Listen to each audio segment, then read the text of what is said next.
Hello guys, and welcome back to my second video on sovereigns and their mintages.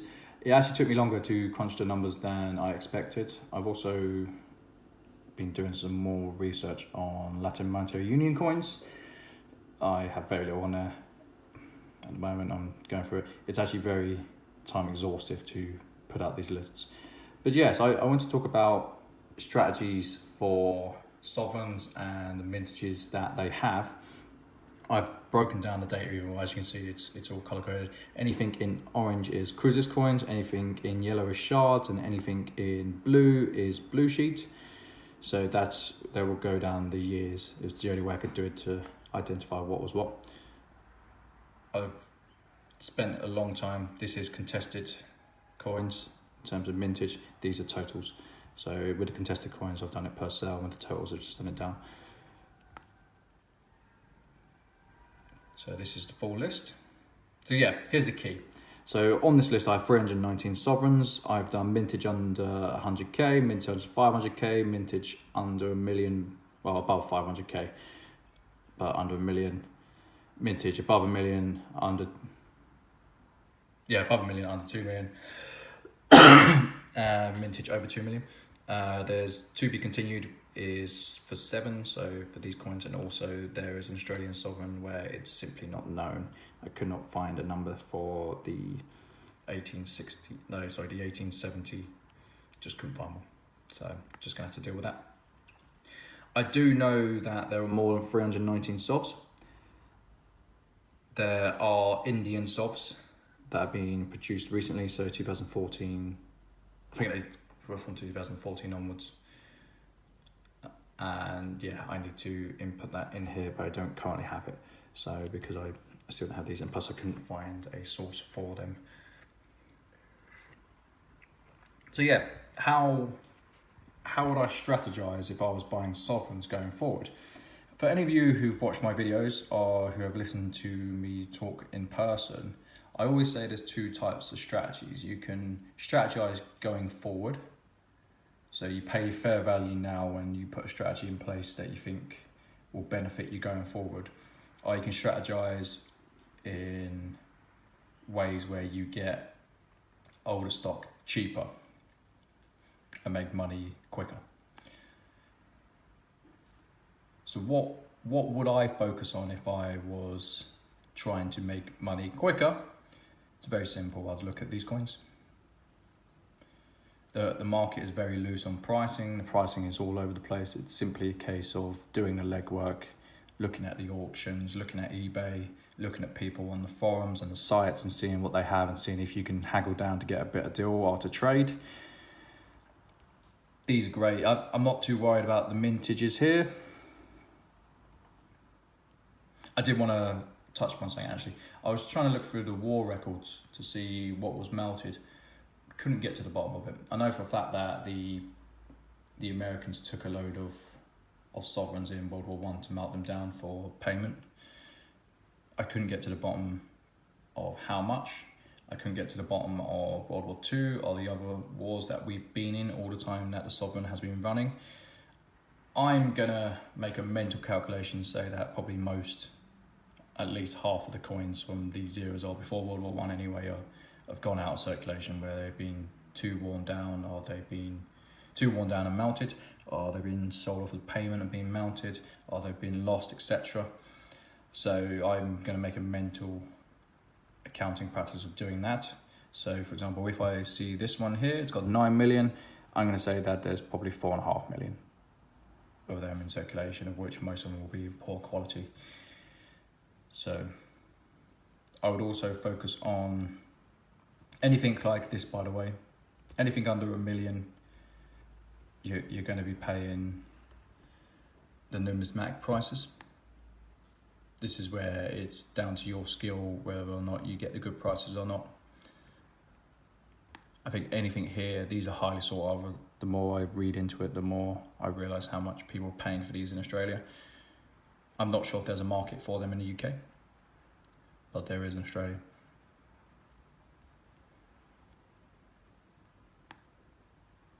Let's go down. So these are the shields, by the way. and all Victoria Shield, so from 1938.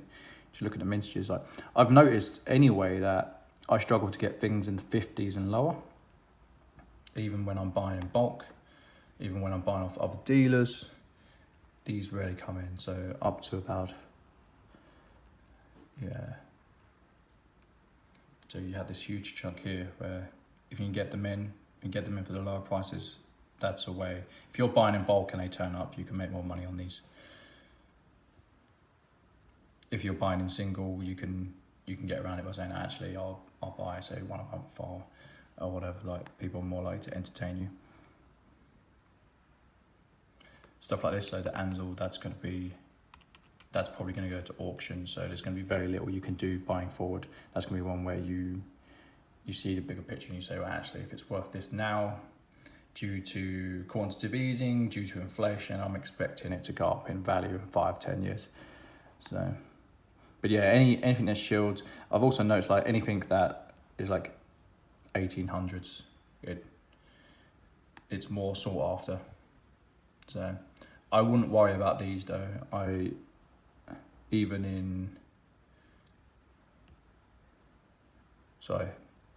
Jubilee heads, these ones.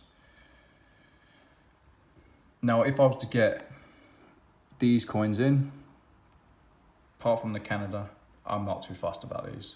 I have no interest in the Edwards, very little interest in the Georges. So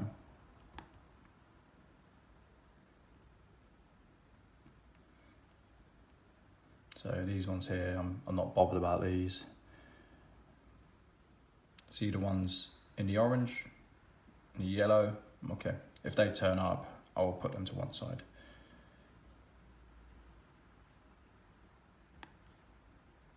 See, India had a year, I think that was 1918, yeah. I'd pick that one up. Anything Canadian, just keep it.